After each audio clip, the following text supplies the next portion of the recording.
Hello everyone and welcome back to another episode of Gizmo Joe. As you can see today we are going to be taking a look at the Strontium, I think is how you say it, micro SD cards. Now, I have never heard of this particular brand before, but I saw them on ozbargain.com.au. If you guys are in Australia and you don't check Ozbargain compulsively like I do, then you are missing out on some great deals. Basically, this particular kit here, which comes with a SD card reader, three 16 gigabyte micro SD cards, only cost me $10.78 Australian. That is $3.59 Australian a card.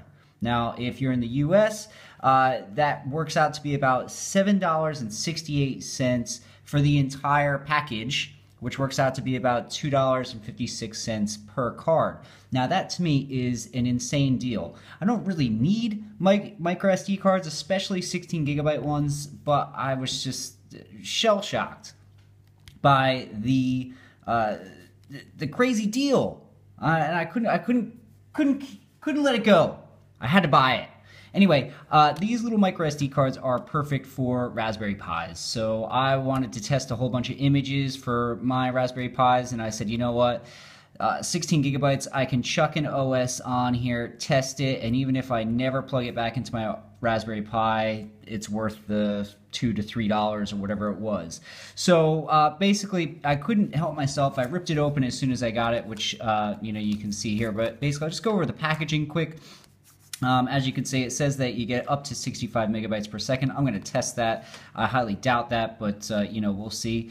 Now, these cards are class 10, so you can probably use them in dash cams and stuff like that. I'm sure they'd be fine. You may even be able to use them in your cameras, but again, if you're shooting 4K footage, you might want to think twice about that. But just for point and shoot sort of stuff, I'm sure they would be fine. And yeah, I'm just really impressed that this particular package, like I said, is so cheap. $10, $11 Australian is incredibly cheap for 3 different cards. Now, you can get this deal from techplayground.com.au, which is the Strontium's website or their web store. I'll leave a link down in the description, or you can get it from amazon.com.au. I'll leave a link there as well. Just keep in mind that if you pay with PayPal, you might want to go with the Tech Playground one because they'll accept PayPal purchases, whereas Amazon won't because they're in a bit of a tiff with PayPal and have been for years, which sucks because I'd like to buy more stuff off Amazon, but I prefer to pay with PayPal, so I don't. Anyway, I'm going to use a program called H2 Test W. It is version 1.4. It is an SD card reader test. Basically, it verifies that the card is actually what it says it is, the capacity that it says it is, and it also tests read and write speed. It's a super lightweight app. I'll leave a link down in the description so you guys can download it. It's from a German developer, so the website is all in German. It's really, really straightforward. You just basically download a zip file. It's like, I think, less than a megabyte. And basically, when you unzip it and you install the H2 Test W software, you'll be given the opportunity to change the language to English, so it's really, really easy to use.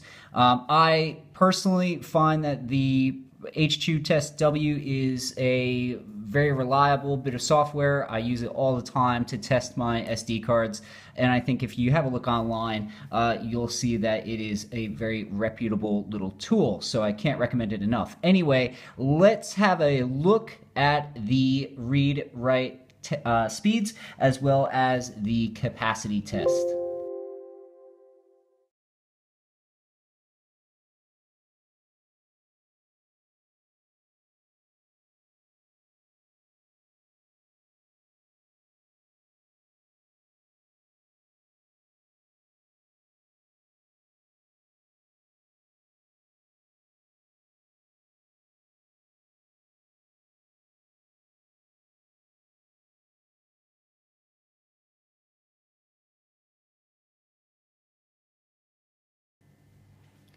Okay guys, I ran the H2 Test W software and we found out that this particular card performs pretty well. Now, I don't know if you noticed in the test, I only wrote 150 megabytes just because I didn't want you guys to have to sit there all day and look at it, but I did test the entire capacity of the card. What I found was that you get about 15 megabytes per second in your write speed and about 20 megabytes per second with your read speed. It is verified to be 15.1 gigabytes of usable space, and that's fairly typical with microSD cards because, you know, there's always that little bit that you can't use.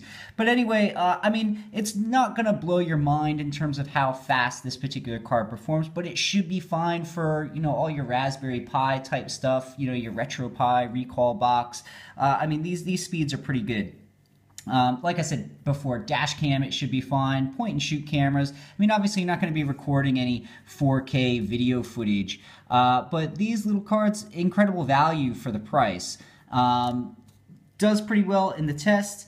And yeah, like I said, I can't recommend them enough. I'll leave the links down in the description if you guys want to pick them up yourself. I had a look. They did, one of the Strontium reps said that they will only be selling these for as long as they have stock. So I imagine it's some sort of clearance item. Because again, 16 gigabytes is a bit, you know, on the small side nowadays. But they're still selling them as of today, so you know, definitely get on it if you're looking to grab a few cheap microSD cards for your projects or for your phone or for whatever. Can't recommend them enough. Anyway, that's going to do it for this week. Thanks for watching. Give me a like, shoot me a comment, and don't forget to subscribe. I really appreciate it. Anyway, I will catch you next time. This is Gizmo Joe signing off.